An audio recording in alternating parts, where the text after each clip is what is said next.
Your stock has been like we were told the second worst performing stock in emerging markets last year. And it's fallen again this year. Do you think, is the company doing anything to arrest this decline in share price? Okay, the share price decline has got to do a lot with the CPO movement and also the index movement. I think the last couple of days or couple of weeks, I would say, not only my stock has dropped, but also the index has dropped in Malaysia's whole, plus the CPO pricing. We have got some structural issues that we need to resolve, and we're resolving it. Number one is we're divesting all our non-performing assets, and I'm sure we'll hear some very good news coming very, very soon. Right? And we are also basically divesting our non-core assets, not important in our value chain. It's also happening this year.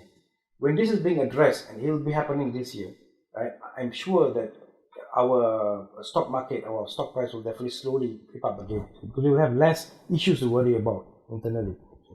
But if we look at comparables market to market, our CPO ex-mill price, right, without our land lease agreement, is comparable to what MPOB is. So we are actually doing that, and we're doing a lot of huge replanting now in our plantation in Malaysia.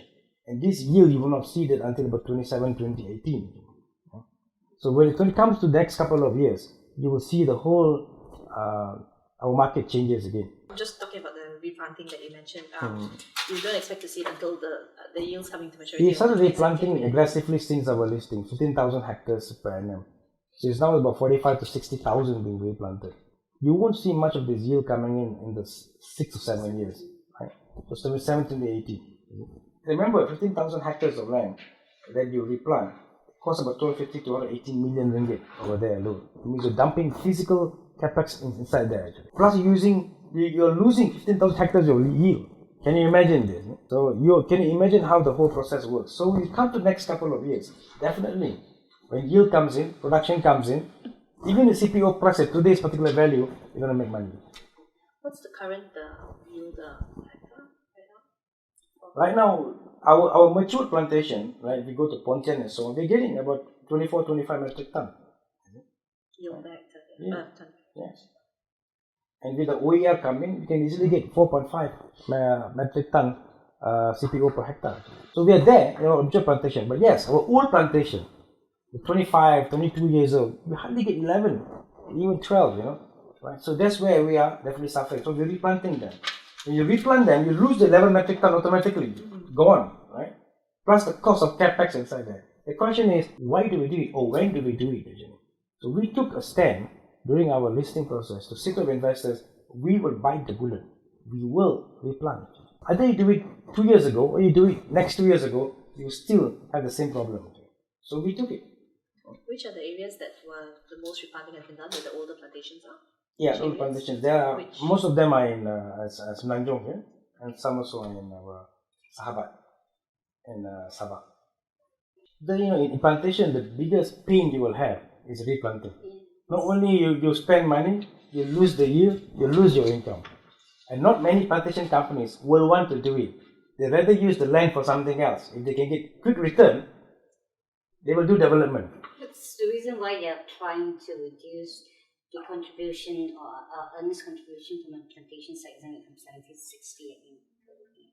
Sorry? Your contributions from plantation? Right now, as a commodity, we are about 90%, if you put the refineries inside there. But upstream, we are about roughly about 75%. So we are taking a very strong strategy to move or decommoditize our product actually. So moving further downstream, looking into value-added products like vitamin E, for example, we're going to produce very, very soon. We're looking at further downstream into our oil and fat sector, where it's much more value added over there. So we're looking at all these particular factors to reduce our dependency on the commodity itself. So because we're not doing anything else, we're not doing any housing, we're not doing development, we're purely in the value chain of the palm sector. And bear in mind, there are very, very few plantations in Malaysia who are basically RSPO certified. We are on the way getting our whole plantation RSPO. So we are very concerned with sustainability. And we are the largest basically managers of smallholders in the world. Speaking about RSPO, We hear that the Eagle High Plantations, they are members of RSPO, but are they fully certified? They are in the process of certification. They got the same policy as I have. The reason why we went with them is that we told them very frankly, we have a policy of no peat. Right? They agree with us, and we have a policy of sustainability. They also agree with us on that. So actually, they are not going any business. They're not sustainable. To find a partner that way is not easy in Indonesia. So in the process of getting certified, together with us, so we are going to help them on the certification. Okay, but no complaints or anything about no. Just going back to production. So do you expect CPO production for this year to be higher based on or is it going to be lower compared to a year ago based on your replanting activities? At this juncture, this moment, next couple of months, of course, CPO production is high. It's a normal process that we're going to have a high crop now. Current few months, right? Few months, yeah. We were affected early in the year on the floods. I think I mentioned that we were much more affected than other plantations because our trees are old. You get more stressed out when you have a small kind of thing happening to us. But slowly we are picking up. We are now in a normal process now.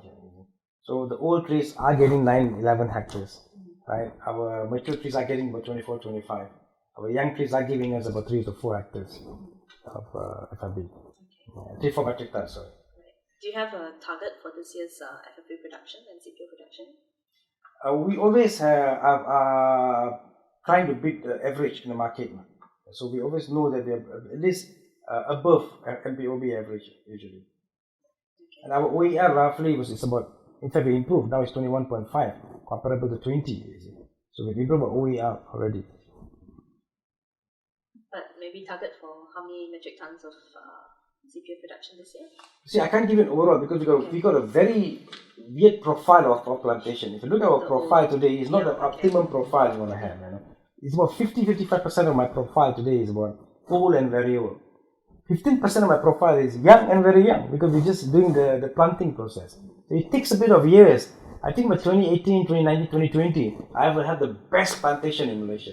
Comparable. Nobody will beat me. Believe me, because I took the bullet in 2012. Is it fair then to say that the downtrend that we're seeing in your earnings cycle it's over? Would you declare that it's come to an end? See, 2012, I think we're down. If you look at it properly, it will be 2017, 2018 onwards. So that's where the whole thing goes. Rebound. So you might, what's the earning outlook like for this year? I mean, is it kind of flattish or you think you see further decrease? You see, based on the CPO pricing today, there's a drop from 2005 average, if you remember last year, compared to 2002 or 2001 now, going. Of course, the earnings is coming down, but our production are maintained. So you will only declare 2017 as a year of rebound? The CPO price rebound this year? No, I mean, okay. No, we are really rebounding in terms of production, right? It's already there. In terms of pricing, of course, commodity pricing, I cannot determine the pricing. Okay, if CPO prices rise, then your earnings downtrend will be lower. But in terms of production, we are already there. Yeah. We're already in uptrend in production. Right? But do you have an outlook for CPO prices going forward? I mean, everybody's been talking about El Nino and how that's going to affect production. I'll give you a scenario. If El Nino does exist, and it seems to be like when Indonesia has got another 50% chance of El Nino coming in, and we've also seen hot weather in Malaysia. If it does come in, there will be less CPO production. Means I think the price will hover between 2.3 to 2.5. This is what's 2.3 to 2.5 for this year? For this year. That should have a positive impact on your earnings. Definitely, very much. In fact, every 100 ringgit of changes, is 160 million ringgit of revenue on my side. But also, I'm looking at what's happening in other crops, like the soya crops and canola crops, rapeseed. And also the policy in US recently on the trans fat, I'm sure you have learned. That gives us a positive impact on what palm oil is. So there's a bit of breather coming in on that level. So I believe the price is going to go up in that context. What about the government's biodiesel policy? Yes, I was cheating for this for a long time, and I believe the biodiesel is the answer. And recent announcement by the government, which I am very happy about it, the B10 policy, is going to have an impact on the CPO price, a positive impact. Just because there's more power Being used being for lit, really soak up, I would say. Yeah. What about all these? And I'm also happy to see that Mercedes-Benz said they can use. True. My next question was that, all these protests by all the, these car the funny companies. part is that I was testing B30 in my trucks since beginning of the year. 1,000 over kilometers, there's no issues at all. And we're using B30 in our trucks anyway for experimental and for reasoning. We're doing it. So I think the car manufacturers need to understand that Malaysia is very serious on going green, actually. And they got to change, not the government. Just to check something with you, is Felder the largest biodiesel exporter in Malaysia? We are in Malaysia, yes, we are. We're third largest in Southeast Asia now. We have a new plant is coming out very soon. Our new biodiesel plant. This uses what we call as high FFA oil, we call it a non-food kind of oil, which we're using that mainly for export to Europe and the US of it.